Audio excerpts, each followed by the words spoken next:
Thank you very much. So today we're honored to swear in Jeanine Pirro, somebody I've known for a long time, and she's an incredible person, an incredible woman, as our new interim United States Attorney for the District of Columbia. That's a big deal.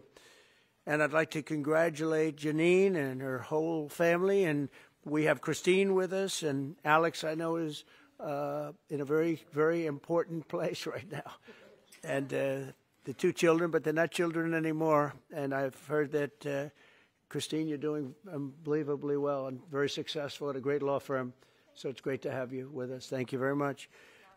Over 5 decades, Jeanine Pirro, known by millions as Judge Jeanine, has devoted her life to the pursuit of justice, the defense of freedom, and the fair, equal, and impartial rule of law. And that's what she's about. She was a great DA. I remember her very well. She was as good as anybody I've seen. She began a career in 1975 as an assistant district attorney in Westchester County, New York, where she prosecuted violent crimes. And that was a serious prosecution. And she went after real criminals, not fake criminals like we seem to do today nowadays, people that shouldn't be prosecuted, including rape, murder, and was a tireless warrior on behalf of the most vulnerable people in our society. In that role, Jeanine helped create one of our country's first domestic violence bureaus. I think it was the first, Jeanine.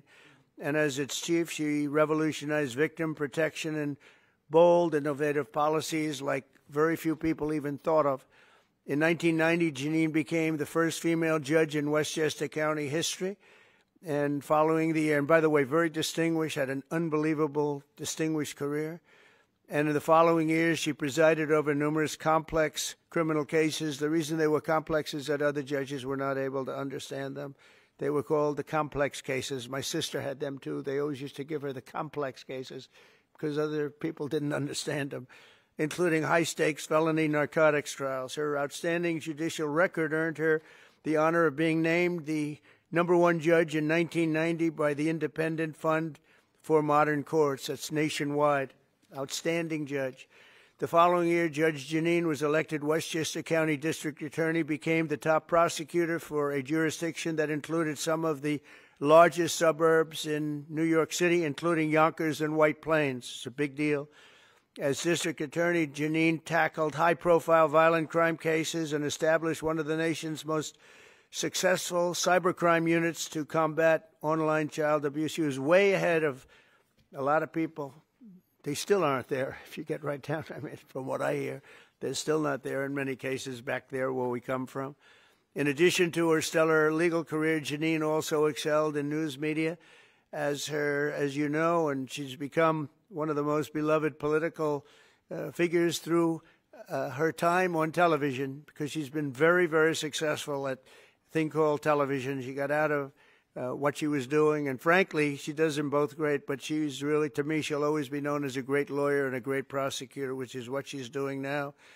So Jeanine Pirro, I have no doubt, will be an exceptional U.S. Attorney for the District of Columbia, one of the truly most important positions in our country, of any position, where she will restore public safety in our nation's capital, break up vicious street gangs and criminal networks, and ensure equal justice under the law.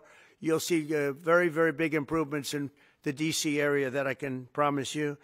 So I want to congratulate Jeanine. I want to congratulate you and Christine and your whole family on this undertaking. And as you know, Pam Bondi is doing an unbelievable job as our real leader in the fight against crime. And Pam heard about this, and Pam said, I'll have to find time for Jeanine. She doesn't have time to do this, but for Jeanine she did, and she's going to be doing the swearing in. So, Pam, thank you very much for the great job you're doing and for swearing in our friend, Justice Jeanine. Good. Thank you. Come on up.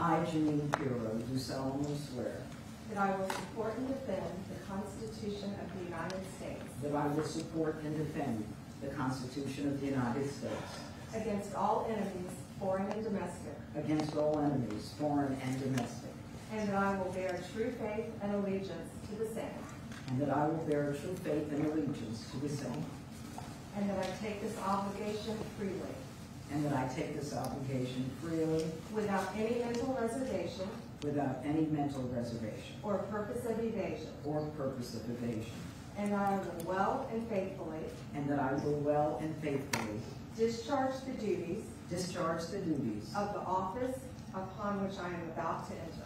the office upon which I am about to enter. So help me God. So help me God. Congratulations. Thank you.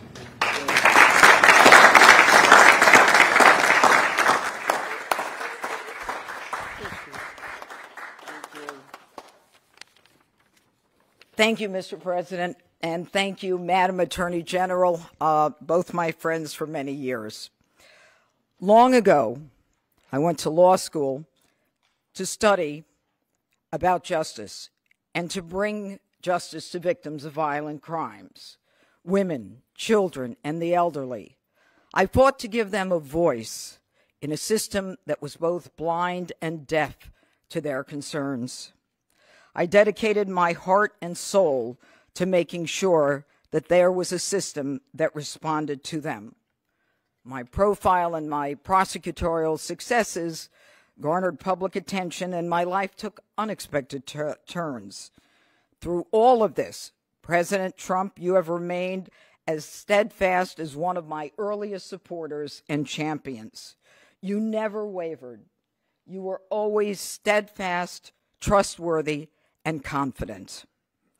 Today, Mr. President, you bring me back to my roots. And it is a larger arena, but no less an arena where we need justice, where we need to send a message that justice will be honored in the District of Columbia. And just last week, here in our nation's capital, two people on the brink of beginning their life had hopes and dreams that were never realized because a cold-blooded murderer made a decision to shoot them down on the streets on a cold, rainy night in our nation's capital. This will not go without just accounting. My voice should be heard loud and clear. No more tolerance of hatred, no more mercy for criminals. Violence will be addressed directly with the appropriate punishment. And this city will again become a shining city on a hill in an America that President Trump has promised to make great again and will make safe again. Mr. President, America thanks you, and I thank you.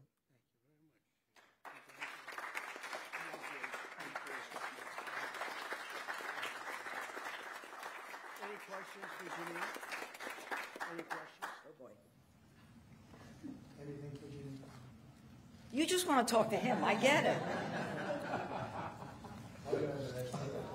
Thank you. She's going to be fantastic. Thank you very much. Thank you all. Thank you. There's no question because there's no doubt. We have no doubt you're going to be fantastic. Thank you, Mr. President. Mr. President, Mr. President, Mr. President, Mr. President. On Russia, Mr. President. Please. Do you believe the Russians are being disrespectful when they say that your criticisms of Putin are simply an emotional response? And do you still believe that Putin actually wants to end the war? I can't tell you that, but I'll let you know in about 2 weeks. Within 2 weeks, we're going to find out very soon. We're going to find out whether or not he's tapping us along or not. And if he is, we'll respond a little bit differently. But it'll take about a week and a half, 2 weeks. We have Mr. Witkoff is here, who's doing a phenomenal job, is dealing with them very strongly right now. They seem to want to do something, but until the document is signed, I can't tell you. Nobody can. I can say this. That I'm very disappointed at what happened a couple of nights now, where people were killed in the middle of what you would call a negotiation. I'm very disappointed by that. Very, very disappointed. Yeah, please. You've called for an end to the Gaza war. Given the growing humanitarian crisis and the decision of Prime Minister Netanyahu to expand the military operation, Do you have any frustration with his handling of the situation of the war? No, we're dealing with the whole situation in Gaza. We're getting food to the people of Gaza. It's been a very nasty situation, very nasty fight. October 7th was a very nasty day, the worst that I think I've ever seen. It was a horrible day, and people aren't going to forget that either. So we'll see how that all works out. And Steve, would you want to say a couple of words about Gaza because you just have some information? Steve Witkoff, do you want to come up for a second? You might give them a little bit of information as to what's happening with Gaza and also Israel. We're having some very good talks with Iran. We'll find out whether that means anything, but we're having good talks. Congratulations. Well, hi everybody. I think that we are on the precipice of sending out a new term sheet that hopefully will be delivered later on today. The President is going to review it, and I have some very good feelings about getting to a long-term resolution, temporary ceasefire, and a long-term resolution, a peaceful resolution of that conflict. Mr. President, you said It's having to do with Iran. We're having very good talks with Mr. President, you said yesterday that Putin is playing with fire. What will be the consequences for Russia if Russia continues Well, to I'm not going to tell you exactly, but the words speak pretty loud. We're not happy about that situation. I think we're doing very well with Iran. I think we're doing very well with Gaza, but we are doing very well with Iran, and I think we're going to see something very sensible, because there are only two outcomes. You know what the two outcomes is: a smart outcome and there's a violent outcome, and I don't think anybody wants to see the second. But I think we've made a lot of progress, and we'll see. You know, they still have to agree to the final stages of a document, but I think you could be very well surprised what happens there, and it'll be a great thing for them. They could have a great country into the future. Yeah. Mr. President, Elon Musk in a television interview criticized the one big, beautiful bill, saying he was disappointed it didn't cut enough, essentially, that it undercut the DOGE efforts. What's your reaction to that? Well, the reaction's a lot of things. Number one, we have to get a lot of votes. We can't be cutting. We need to get a lot of support, and we have a lot of support. We had to get it through the House. The House was. We have no Democrats. You know, if it's up to the Democrats, they'll take the 65% increase. You know, if that doesn't get approved, this country is going to have a 65% increase in taxes and lots of other problems, big problems, almost bigger than that. But we'll have a 65% increase as opposed to the largest tax cut in the history of our country. We will be negotiating that bill, and I'm not happy about certain aspects of it, but I'm thrilled by other aspects of it. That's the way they go. It's very big. It's the big, beautiful bill, but the beautiful is because of all of the things we have. The biggest thing being, I would say, the level of tax cutting that we're going to be doing. We're going to make people really be able to. We'll have the lowest tax rate we've ever had in the history of our country, and tremendous amounts of benefit are going to the middle-income people of our country, low and middle-income people of our country. So we're going to see what happens, because the Senate, as you know, is negotiating with us, and they have to then go back to the House, and, you know, it's got a way to go. But I have to say, Speaker Johnson and Thune have done an incredible job. John Thune has done a fantastic job, and they're working together with me and others. And I think we have an amazing, if we pull this off, remember, we have 0 Democrat votes because they're bad people. There's something wrong with them. You know, they'll let people pour into our country. Single biggest problem is we had 21 million people pour into our country, probably higher than that. And they're people that weren't supposed to be here. And many of those people are bad. Murderers, drug dealers, the mentally insane. They were closing mental institutions all over the world, not South America, all over the world. They're coming into our country, and we're getting them out. And we're having a hard time because some judges aren't making it very easy for us, and it's tough enough. They approved that. They allowed that to happen to our country. We don't have one Democrat vote. And if I were a Democrat, I'd be voting for this bill, and I'd get elected to any position I want as a Democrat. They're crazy. They're voting for a 65% tax increase. And they're only doing it for hatred. They're not doing it for any reason. They know it's terrible. terrible politics, in my opinion. But so we have no Democrat votes. That means we have to get almost all Republican votes. And I think we're very close to doing that. I think it'll be very successful. Yeah, please. Mr. President, Wall Street analysts have coined a new term called the taco trade. They're saying Trump always chickens out on your tariff threats, and that's why markets are higher this week. What's your response to that? I kick out? Chicken out. Oh, isn't that nice? Chicken out. I've never heard that. You mean because I reduced China from 145% that I set down to 100 and then down to another number? And I said you have to open up your whole country, and because I gave the European Union a 50% tax tariff, and they called up and they said, please, let's meet right now. Please, let's meet right now. And I said, okay, I'll give you till Jeanine. I actually asked them, I said, what's the date? Because they weren't willing to meet. And after I did what I did, they said, we'll meet anytime you want. And we have an end date of July 9th. You call that chickening out? Because we have $14 trillion now invested, committed to investing when Biden didn't have practically anything. This country was dying. You know, we have the hottest country anywhere in the world. I went to Saudi Arabia. The king told me. He said, you got the hottest we have the hottest country in the world right now. 6 months ago, this country was stone cold dead. We had a dead country. We had a country people didn't think it was going to survive, and you ask a nasty question like that. It's called negotiation. You set a number. And if you go down, you know, if I set a number at a ridiculous high number and I go down a little bit, you know, a little bit, they want me to hold that number, 145% tariff.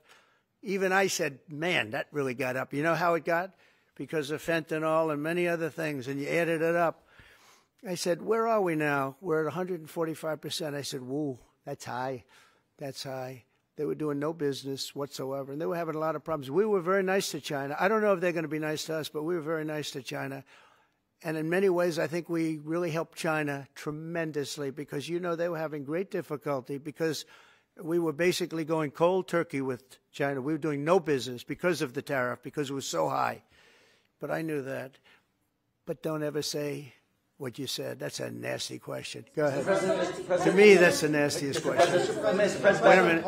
Wait. Go ahead, please. Go ahead. President Zelensky says he's ready to sit down with you and Vladimir Putin in Geneva, and it sounds like General Kellogg is working on preparations for that. Are you planning to sit down with the two of them? Well, I will if it's necessary. You know, it takes. We have to. I think I'm at this point. I wish it would have been that way a couple of months ago.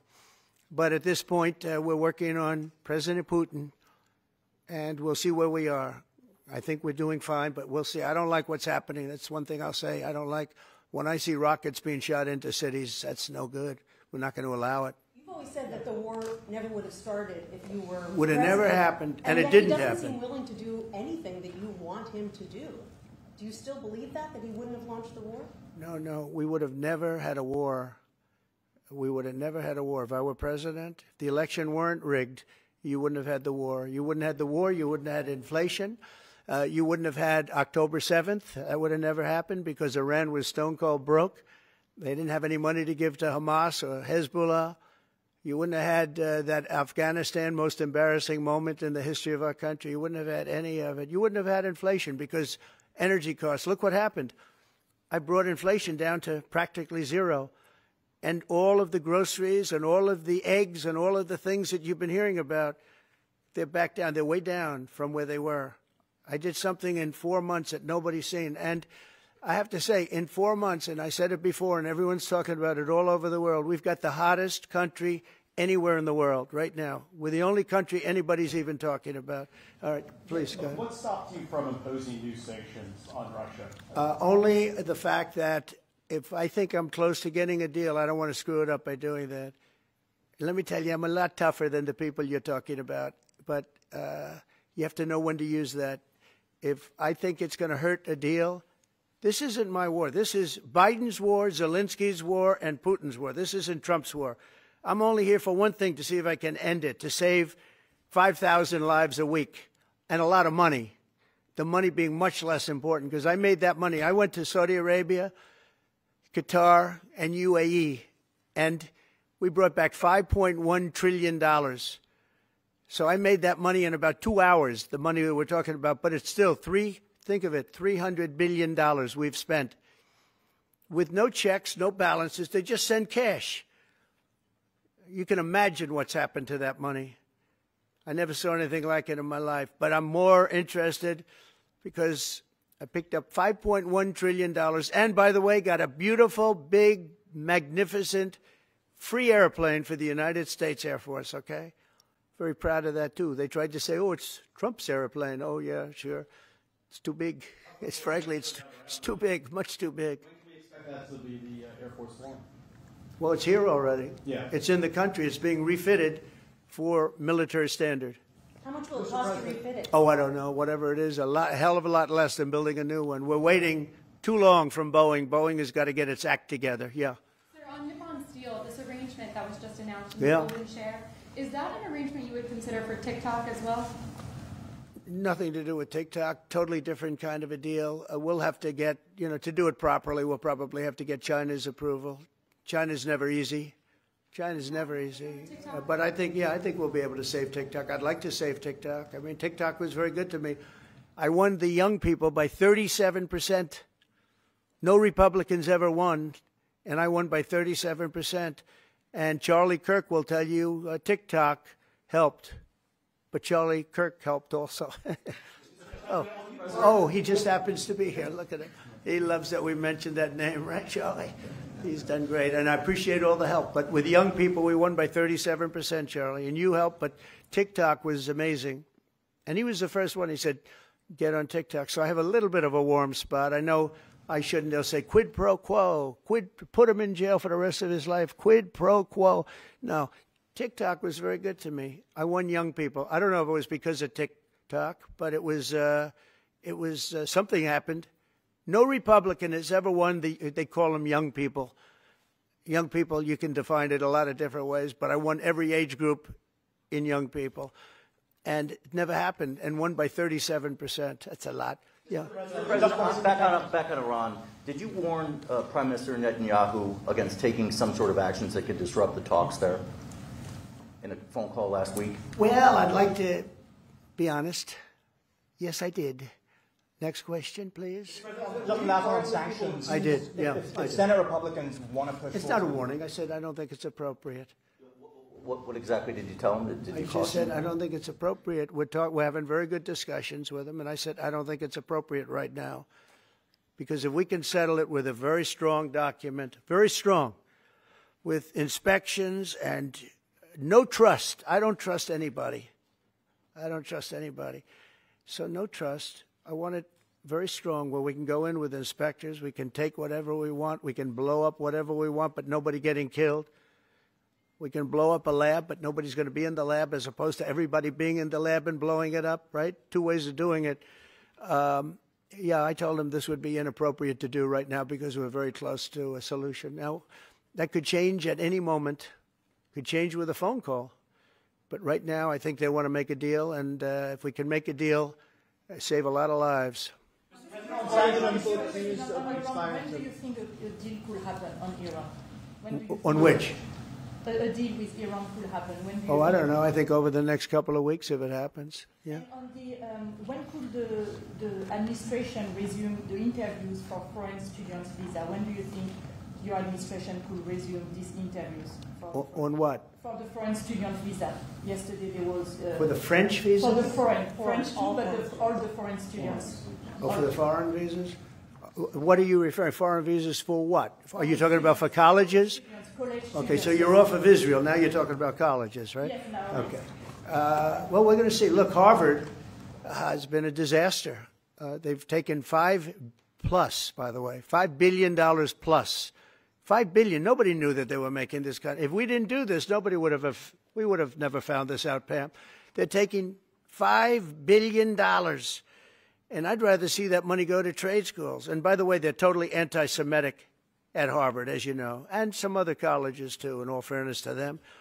And it's been exposed, very exposed. And I think they're dealing very badly. Every time they fight, they lose another $250 million.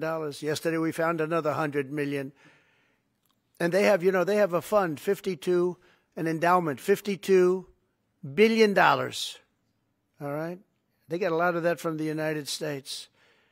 And I think it's ridiculous. I think this, everyone's coming up to me saying, we love the idea of trade schools.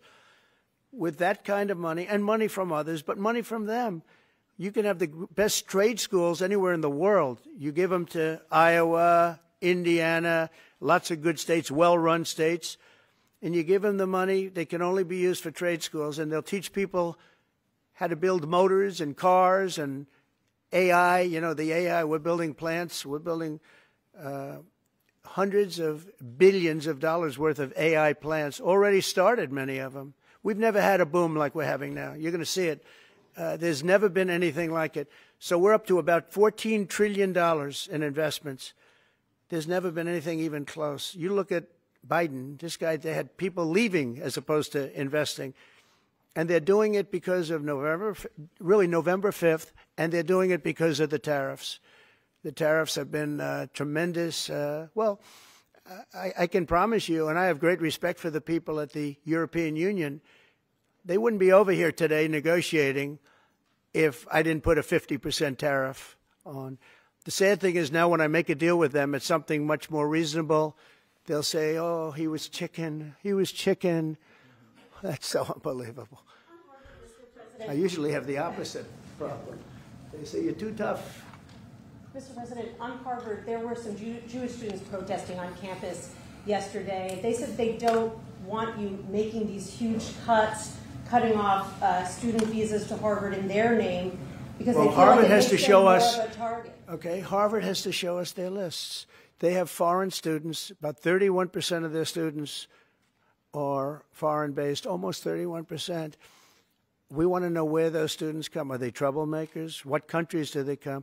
And we're not going to, if somebody is coming from a certain country and they're 100% fine, which I hope most of them are, but many of them won't be, you're going to see some very radical people. They're taking people from areas of the world that are very radicalized, and we don't want them making trouble in our country. So I saw yesterday that in the middle of the UK, there was a nice young man. He wants to go back to school at Harvard, and he looked good to me, but I want to check his past. But we want to be able to see why, these countries aren't helping us. They're not investing in Harvard and all of our, we are.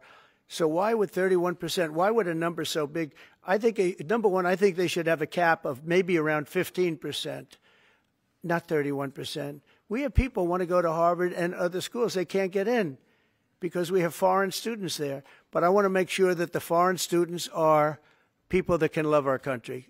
We don't want to see shopping centers exploding. We don't want to see the kind of riots that you had. And I'll tell you what, many of those students didn't go anywhere. Many of those students were troublemakers caused by the radical left lunatics in this country. All right, one more question. President, go ahead, please. Will you pardon the people who are accused of conspiring to kidnap Michigan Governor Gretchen Whitmer? I'm going to look at it. I will take a look at it. It's been brought to my attention. I did watch the trial. It looked to me like somewhat of a railroad job. I'll be honest with you. It looked to me like some people said some stupid things. They were drinking, and I think they said stupid things. But I'll take a look at that. And a lot of people are asking me that question from both sides, actually. A lot of people think they got railroaded. A lot of people think they got railroaded. And probably some people don't. One more. Go ahead. How will the confrontation with Harvard end? You foresee? I don't know. I don't know. Harvard's got to behave themselves. Harvard is treating our country with great disrespect, and all they're doing is getting in deeper and deeper and deeper.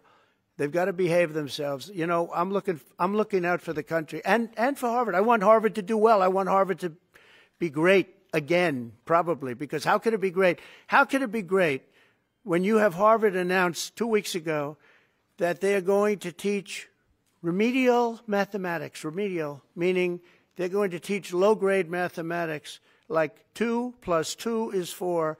How did these people get into Harvard if they can't do basic mathematics? How did they do it? I mean, people with 1,600 on their boards don't get in, and they're letting people in, and they're bragging about how they're teaching them basic mathematics. Where did these people come from? So we have to look at the list, and Harvard has to understand the last thing I want to do is hurt them. They're hurting themselves. They're fighting. You know, Colombia has been really, they were very, very bad what they've done. They're very anti-Semitic and lots of other things. But they're working with us on finding a solution. And, you know, they're taking off that hot seat. But Harvard wants to fight. They want to show how smart they are. And they're getting their ass kicked. Thank you very much, everybody. Thank you, guys. Thank you, guys. Headed right back out this door. Thanks, guys. Thank you. Good luck on it. You are so great. Thank you. Good luck, everybody.